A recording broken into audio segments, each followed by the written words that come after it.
The battle above Dravis Prime was chaos incarnate, a high-stakes moment that no one had anticipated. The star system, once a quiet corner of space tucked away from the clamor of galactic politics, now resembled a war zone, a place where fiery destruction and relentless fury were the only languages spoken. Humanity's warships, sleek and sharp with the cutting-edge technology that had once been a symbol of hope and progress, had turned into instruments of terror.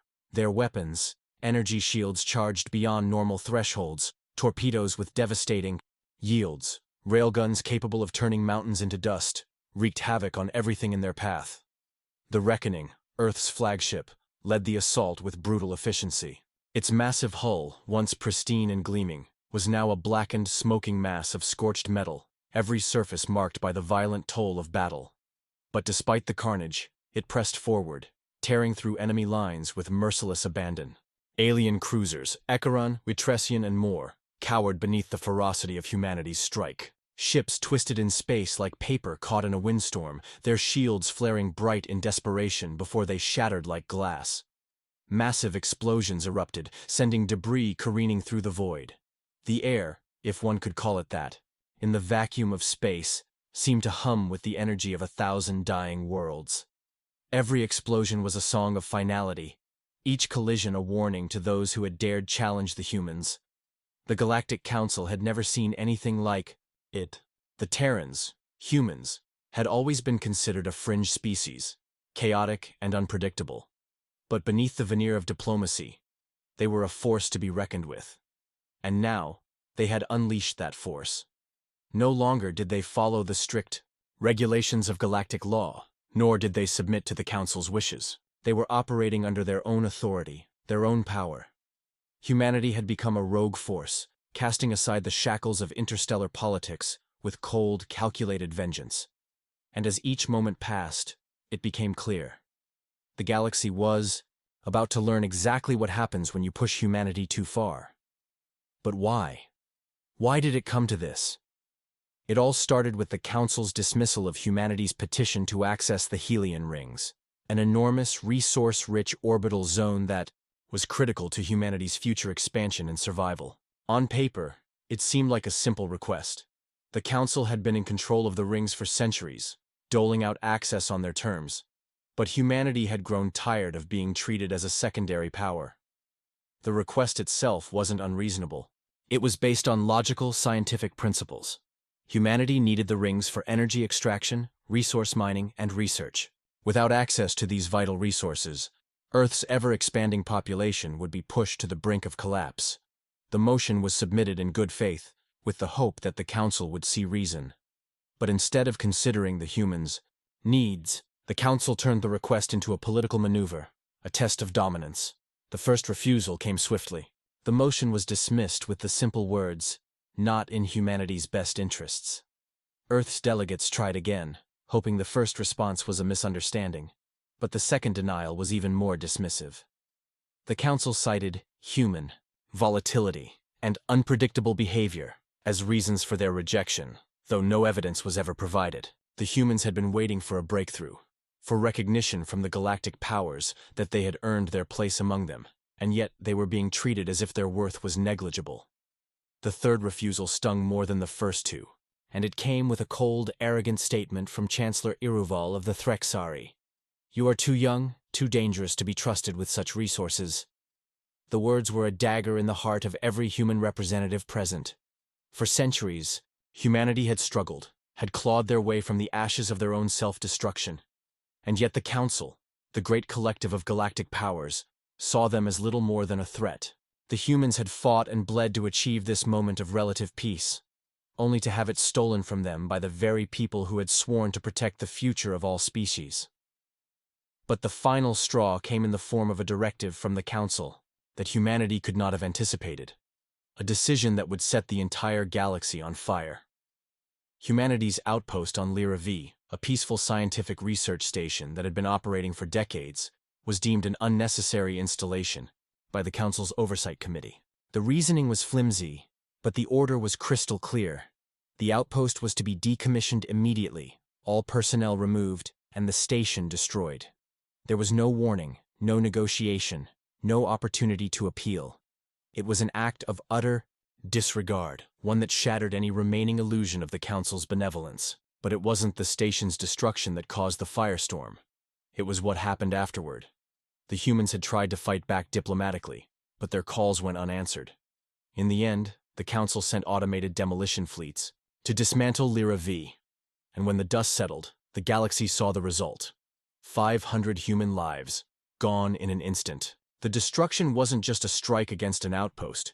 It was an attack on humanity itself. When the transmission of the destruction reached Earth, it sparked an inferno of rage. The president, known for his cool-headed diplomacy, stood before the entire planet in a broadcast that lasted only a few moments. His voice was calm, yet the weight of his words struck like a hammer. We have been dismissed, dishonored, and disrespected long enough. No more motions. No more talks. Effective. Immediately, Earth withdraws from the Galactic Council. We will answer disrespect in the only language tyrants understand. In an instant, the news spread across the planet, and the response was immediate. Humans, who had long been subjected to the whims of a distant, indifferent council, rose in unified fury. The streets of Earth's major cities erupted with protests, but not the kind that called for peace. No, these were protests of a different kind, violent, primal, and filled with the raw, unfiltered anger of a species that had reached its breaking point. The Reckoning, humanity's most advanced warship, left dock with no announcement. No formal orders. It simply vanished into the stars, its engines powered up beyond their rated limits, and Earth's military followed suit. The fleets, once under strict control, had gone rogue, and they were about to make the galaxy pay for every insult, every rejection, and every life lost. And so, it began. The galaxy, ever so certain of its place in the universe, would soon learn that humanity's fury was something that couldn't be contained. The Council had underestimated them, and they would pay the price. The Reckoning was no ordinary warship. It was a symbol of everything humanity had fought for. A vessel born from necessity, forged in the crucible of war, and imbued with cutting-edge technology that defied even the most advanced species in the galaxy. Its hull was constructed from a combination of durable metal alloys and synthetic materials designed to withstand the intense pressures of deep space combat. But it wasn't just a ship. It was a testament to human ingenuity, a towering reminder of what they were capable of when pushed to their limits. Armed with weapons that made even the most fearsome galactic fleets pause, the Reckoning was a force of destruction. Its long-range, particle beam cannons could slice through a cruiser in mere seconds, while its railguns, capable of firing projectiles at near-light speed, could send enemy ships into the depths of space with a single shot. But it wasn't just the Reckoning that struck fear into the hearts of those who heard its name. Humanity's military had been in the shadows of the Council for far too long, forced to submit to the will of bureaucrats who had no idea of the cost of real combat. The ships that followed the Reckoning into battle were the very best humanity had to offer, designed not only for brute strength but also for precision and strategy. The Vanguard, a cruiser with a sleek, almost predatory design, cut through enemy lines with surgical precision. Its holographic intelligence systems could predict enemy movements, analyzing data faster than any alien mind could comprehend. The Savior, a destroyer equipped with gravity-bending weapons, could pull entire ships into its gravitational field and crush them with unimaginable force. And then there was the Pride of Earth, an aircraft carrier-like vessel that could deploy human soldiers into the heart of the most dangerous conflict zones with terrifying efficiency. Together, these ships formed a fleet unlike any other, a fleet that was now headed for the heart of the galaxy itself. Humanity had been branded a rogue power, but they had no intention of stopping there. Their declaration of war against the Galactic Council was no empty threat, it was a promise. The Council's failure to recognize humanity's strength had awakened something primal within the human race, and it would take everything the galaxy had to offer to stop them. The first target was the world of Zero 7, a lush, resource-rich planet that had long been under the Council's protection. Located on the edge of Council-controlled space, Zero 7 had been a neutral ground where countless meetings had taken place, where peace talks and trade negotiations were routinely held. It was a symbol of the Council's authority, a beacon of their power. But to the humans, it was a symbol of oppression. The Council had used its control of Zero 7 to manipulate the flow of resources across the galaxy, carefully ensuring that humanity never received a fair share. Now, with humanity in full control of their destiny, the humans saw the planet not as a prize, but as a message. And that message was clear. They were done being pushed around. The reckoning emerged from a tear in space-time, a warp gate that humans had developed to move faster than light. It was an eerie sight, the ship's vast silhouette emerging from the rift like a predator hunting its prey. 07's defensive fleet, consisting mainly of lesser alien cruisers and outdated warships, scrambled in vain to form a defense. They had no idea what they were about to face. As the reckoning opened fire, the first salvo was a blinding flash that illuminated the entire system. A single shot from the reckoning's particle beam cannon hit the lead cruiser square in its midsection, disintegrating it instantly. The crew didn't even have time to scream. It was over before they even knew they were at war. But that wasn't the end of the attack. Humanity's tactics were as sharp as their technology. The Vanguard and the Savior dropped from the darkness of space, maneuvering with the agility of birds of prey. Their weapons, energy disruptors and ion pulse projectiles, ripped through the Xeron defenses like paper. The humans didn't just attack with raw firepower, they were methodical, surgical, and relentless. Ships were disabled, their crews taken, captive in high-risk boarding operations that left the enemy's defenses in disarray. The Council had underestimated humanity's ability to not only fight, but to conquer. And then, in an act that would send shockwaves through the galaxy, the humans made a decision that shocked even their own allies. The Pride of Earth made its way toward the surface of 07, and humanity's finest soldiers, elite Marines, prepared to land. Their mission was simple: take the planet, disable the Council's resources, and send a message to every alien species in the galaxy. But the message wasn't just for the Council. It was for the universe. The humans were no longer interested in treaties. They had been pushed to their breaking point, and they weren't going to stop until their demands were met. On the ground, the first human soldiers made planetfall. The lush jungles of 07, once considered peaceful and beautiful, became a battleground. Alien soldiers, once thought to be invincible, now found themselves overwhelmed by the relentless human drive. The Earth Marines fought with a ferocity that no one had seen before. There was no mercy, no negotiation, only an unyielding will to win. The humans deployed weapons of terror, energy-based mines that could liquefy the ground they stood on, drones capable of tracking targets through any terrain, and kinetic grenades that shattered entire landscapes with the force of an asteroid impact. Every battle on 07 was a blood-soaked chapter in humanity's new war, a war that would soon spread across the stars. The Council's bureaucrats had made a grave mistake by underestimating the humans. They had assumed that humans were simply another species to be corralled, another civilization to be manipulated. They had failed to understand the one thing that made humans different from every other species in the galaxy: their refusal to bend. The galaxy had always operated under the assumption that power was determined by the largest fleets, the oldest civilizations, the most entrenched political institutions. The Council was the perfect example of this thinking. Bureaucratic, impersonal, and governed by outdated principles. But now, humanity had shown them the truth. Power could be forged in the fires of desperation, in the hearts of those who had nothing left to lose. As the Reckoning and its fleet continued to crush 07's defenses, a strange sense of exhilaration began to spread through the human ranks. The battle had become more than just a military conflict. It was a statement. Humanity wasn't just fighting for resources or for survival. They were fighting for something much more important: their place in the galaxy.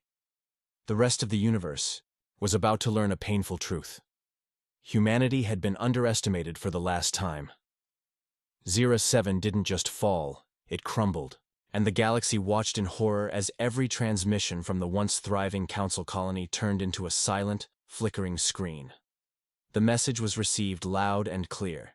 Humanity had emerged from the shadows not as victims, but as the architects of a new order. The attack shattered not just defenses, but illusions. For centuries, the Galactic Council had operated under the comfortable belief that power was theirs by right, that their ancient alliances, advanced technologies, and vast fleets rendered them untouchable. But in a single planetary assault, that illusion collapsed. The humans hadn't just challenged the hierarchy, they had decimated it. Across Council space, panic began to ripple like a gravitational wave tearing through the fabric of stability. Species that once viewed humans as backward upstarts now scrambled to assess their own vulnerabilities. Long-standing trade partners suddenly questioned their loyalties. Even internal Council factions, previously united under bureaucratic obedience, began to fracture. Humanity's war was not just a military engagement, it was a psychological upheaval. The Council's greatest strength, its ability to maintain order through fear of consequence, had been neutralized, and with that fear gone, something else took its place. Dread. Back on Earth, the atmosphere was electric. News of the 07 offensive spread like wildfire, igniting a level of unity and pride that hadn't been felt in generations. For the first time in centuries, every major government, corporation, and citizenry rallied behind a single purpose. Humanity had often been fractured, internally divided by ideology, economy, politics. But the Council's oppression had done what no treaty ever could. It had forged a singular identity. Humanity wasn't just united, it was focused, and it was angry. But make no mistake, this wasn't mindless rage, it was calculated, strategic. The minds behind Earth's offensive weren't warmongers, they were visionaries. Military AI systems like StrikeNet had been quietly evolving for decades, operating in deep learning loops and threat simulations that ran 24/7. When war finally broke out, they didn't hesitate. They executed protocols that had been refined to mathematical perfection. These systems didn't just assist in battle. They ran entire theaters of war, coordinating thousands of human decisions per second into a singular, lethal rhythm. At the helm of the war effort stood Admiral Vieira Cade, a former theoretical physicist-turned-tactician who had predicted, long before the Council's sanctions, the inevitability of conflict. Her voice, calm and clear, echoed across fleet channels as a symbol of human determination. She wasn't a firebrand. She didn't scream vengeance or bloodlust. Instead, she spoke with the quiet intensity of someone who understood the stakes, someone who had studied alien tactics not as curiosities, but as threats. Her strategies fused human unpredictability with machine precision, making every engagement an exercise in devastating elegance. Under Cade's command, the next phase of the assault began. It wasn't about conquest. It was about leverage. Humanity didn't want a galactic empire. They wanted justice. So instead of targeting random worlds, Cade's fleet moved with purpose, choosing targets that mattered. Communication hubs, resource nodes, and shipyards that powered the Council's infrastructure. These were strikes meant to choke, not destroy.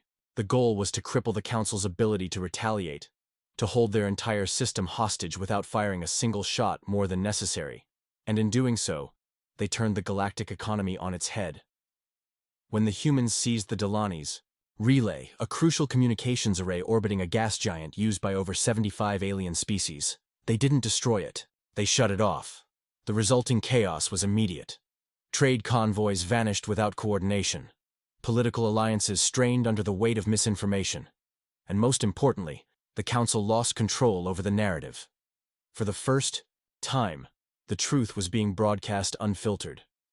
Human operators released encrypted recordings of Council corruption, secret meetings, and the long-buried evidence of economic sabotage against Earth. The galaxy was forced to confront the uncomfortable reality that perhaps the humans hadn't gone berserk at all. Perhaps they were provoked. And that's when the cracks widened. A dozen minor species, long marginalized under Council rule, began reaching out to humanity. Not with threats, but with tentative offers. Trade, cooperation, even asylum. Humanity had become more than a rebellion. It had become a symbol, a mirror. If the humans could rise, so could others. The Council now faced a two-front war. One against a furious, technologically ascendant species, and another against its own collapsing legitimacy. Meanwhile, on Earth, scientific institutions moved with unprecedented speed. Freed from the red tape of Council oversight, human innovation surged. Quantum engineers accelerated the development of zero-point energy drives. Biologists unlocked synthetic regeneration, allowing wounded soldiers to heal in days what once took months. In orbit, Earth's orbital platforms, massive weaponized megastructures, began constructing automated drone fleets at a staggering rate. Every new advance was fed back into the war machine, not in blind pursuit of victory, but in preparation for what they knew was coming next. Because the Council would not stay fragmented forever. It would gather, regroup, adapt, and it would return, not just to defend its pride, but to crush the anomaly that humanity represented. The humans knew this, and they welcomed it. Because unlike the Council, they didn't believe in static power. They believed in evolution through adversity, and nothing honed human potential like the specter of extinction. The silence from Council leadership grew deafening, but it wasn't a sign of retreat. It was the calm before a storm. Behind closed doors, ancient war protocols were being revived. Alien superweapons thought long dismantled were being reactivated. Forgotten allies were being summoned. The galaxy had always viewed Earth as a runt species clinging to its rock, at the edge of space. But now that runt had bitten back, and it had tasted blood. And yet, humanity didn't celebrate. There were no parades, no declarations of triumph, only preparation. Because the battle for Zera 7 had been a prelude. The coming war would be a reckoning on a scale no species, human or alien, had ever imagined. The galaxy didn't just shift, it recoiled. Across Council-controlled space, from the glittering sky fortresses of the Alari aristocracy to the subterranean databanks of the Tevrat consensus, the name Earth now pulsed like a warning beacon. What had once been dismissed as an inconsequential world of bickering primates was now treated as a volatile singularity, unpredictable, potent, and capable of annihilating entire systems without precedent. Humanity had moved beyond the status of species. It had become a force of nature. But this metamorphosis hadn't occurred in a vacuum. Decades of silent suffering, diplomatic betrayal, and deliberate sabotage had forged something the Council couldn't understand, a will to survive not just biologically, but ideologically. Humanity's fury was not a flare-up. It was the eruption of centuries of restraint, twisted under the pressure of oppression, until it could no longer be contained. Behind the fury, however, there was method. Earth's strategic command didn't resemble the rigid, honor-bound hierarchies of other galactic militaries. It was decentralized, flexible, designed to adapt in real time. AI-assisted command trees allowed field officers to override protocol in the presence of evolving variables. Combat decisions were not locked behind layers of bureaucracy, but driven by predictive models trained on centuries of war, diplomacy, and psychology. In one notable engagement, the human fleet entered orbit over Corinth 9, a heavily fortified Council outpost.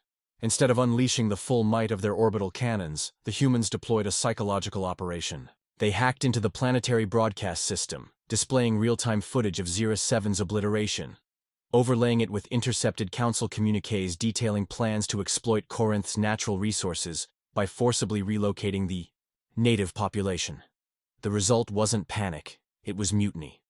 Corinth's own defense forces turned their weapons on their superiors, opening the way for the human fleet without firing a single shot. No bombs, no invasion, just truth, weaponized, and this was humanity's true power, not destruction, but disruption. Where the Council saw control as the end goal, humanity wielded chaos like a scalpel, targeted, precise, and irreversibly effective.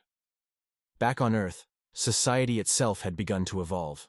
No longer chained by outdated planetary politics or the artificial scarcities enforced by the Council's economic web, humanity embraced a new paradigm. Resources from newly acquired Council stations flowed into Earth's orbital manufacturing rings. Civilian life became increasingly decentralized, with floating arcologies dotting the stratosphere and autonomous agricultural zones sprouting on the Moon and Mars.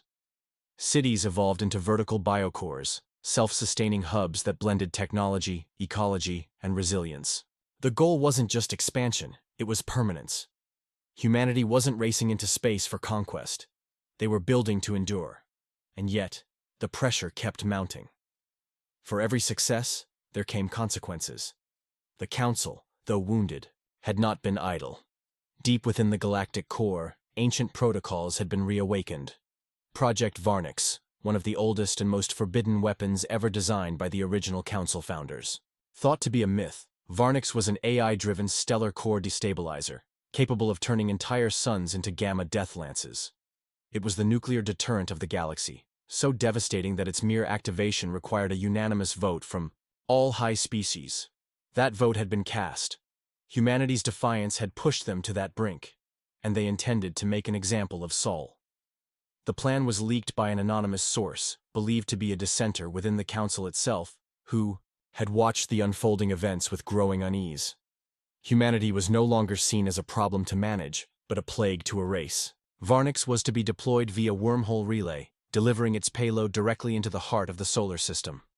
The goal wasn't just extinction, it was erasure, a warning. The galaxy would learn. No one challenged the Council and lived, but Earth was no longer blind. In the hidden reaches of the Oort cloud, humanity had stationed its most enigmatic creation, the Oblivion Array. A relic of the failed Dyson net experiments, the array had evolved beyond energy harvesting. It was now a deep space surveillance and defense platform capable of quantum entanglement intercepts, real-time wormhole pattern analysis, and non-local field manipulation. And when the Varnix signature was detected, an impossibly faint echo, through subspace, Earth responded in milliseconds. In one coordinated move, the wormhole was collapsed, the delivery ship atomized, and the array exposed itself for the first time, broadcasting a clear message to the Council. You brought us to this. We will not die quietly. The retaliation wasn't just military. It was mimetic. Across the datasphere, Earth released terabytes of Council corruption logs, financial extortion schemes, and interspecies experimentation programs.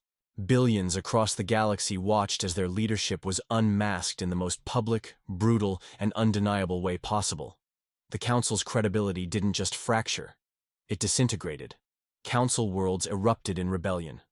Archival servers were raided by their own citizens. Naval officers refused planetary bombardment orders. Civil wars ignited across sectors that had been stable for millennia. What humanity had begun as a war had now become a revolution. And through it all, Earth remained eerily silent. Not gloating, not boasting, just watching, preparing. Because even now, they knew the Council's death throes would be catastrophic, and they had no intention of being caught off guard. The galaxy trembled as the final act unfolded. The Galactic Council, once the unquestioned arbiters of the cosmos, had underestimated the sheer force of humanity's will. Earth was no longer a fractured planet on the fringes of galactic politics. It had become a juggernaut, a symbol of resistance that no one could ignore. But with the Council's grip faltering, the last gambit was being set into motion. The stakes were higher than ever, and the human drive for survival, vengeance, and justice was about to meet its ultimate test. In the heart of Council space, on the opulent station of Hyperion Prime, the High Council convened in a desperate, clandestine meeting. Surrounded by golden walls and art from every known civilization, they knew their time was running out. The rebellion spread faster than they could suppress it. Their fleets, once invincible, were decimated in every engagement, with humanity's relentless warships. The Council's deep space stations had become tombs, abandoned by their former keepers. But they had one final weapon, one that had been kept in reserve for this moment: the Helios Forge. The Helios Forge wasn't just a weapon. It was a culmination of centuries of scientific research, a process so secretive that only a handful of the galaxy's elite even knew of its existence. Built deep within the hollowed core of a dying star, it was a machine capable of manipulating a star's core, transforming it into a controlled singularity, essentially, a man-made black hole. The Forge's power was incomprehensible, and it was designed to not only obliterate a planet, but to erase it from the very fabric of space-time. The Council intended to use it on Earth. They would strike first, in a final brutal show of power, hoping to extinguish humanity before it could deal the final blow to their reign. But the Forge would not be used without consequence. In fact, it had a fatal flaw, a destabilizing ripple effect that could tear apart the very systems that had given the Council its power. The Forge was designed to fire its weapon across a distance of over 1,000 light-years, creating a burst that would collapse space itself. If fired, it could ignite a chain reaction, one that would spiral out of control, threatening the stability of the entire galaxy. But desperation has a way of clouding judgment. The Council, too wrapped up in their need for retribution, did not foresee what the humans would do next. Back on Earth, the leaders of humanity's war effort had already predicted the Council's final move. Humanity's deep space networks had been on high alert ever since the Oblivion Array had intercepted the first signs of the Forge's activation. In a highly classified operation, humanity's brightest minds, alongside their most daring pilots, had come together to devise a countermeasure. A weapon capable of intercepting and disassembling the Forge's singularity before it could fire. They had perfected the Stellar Disruptor, a ship-mounted device designed to create a controlled quantum field, one powerful enough to destabilize the Forge's singularity generator. The mission was set, and the stakes couldn't have been higher. A fleet of specially modified human warships, each equipped with its own disruptor unit, was dispatched on a harrowing journey to Hyperion Prime. Time was running out. The Forge was preparing for activation. The Council had made the fatal mistake of underestimating humanity's ability to adapt and innovate. The human fleet traveled faster than light, moving through the vast nothingness of space, approaching the Council's last bastion with breathtaking speed. Every moment felt like an eternity. Aboard the flagship Vengeance, Captain Alara Vance stood at the command center, her face illuminated by the cold glow of tactical displays. She wasn't just a commander, she was the embodiment of humanity's resolve. Her hand gripped the armrest of her chair, the weight of the decision she had made pressing on her like the gravity of a collapsing star. She was about to lead her fleet into the heart of enemy territory, knowing that the fate of Earth rested on their success. "This is it," Captain Vance whispered to herself, glancing at the holographic map of Hyperion Prime's defenses. Her crew was silent, focused.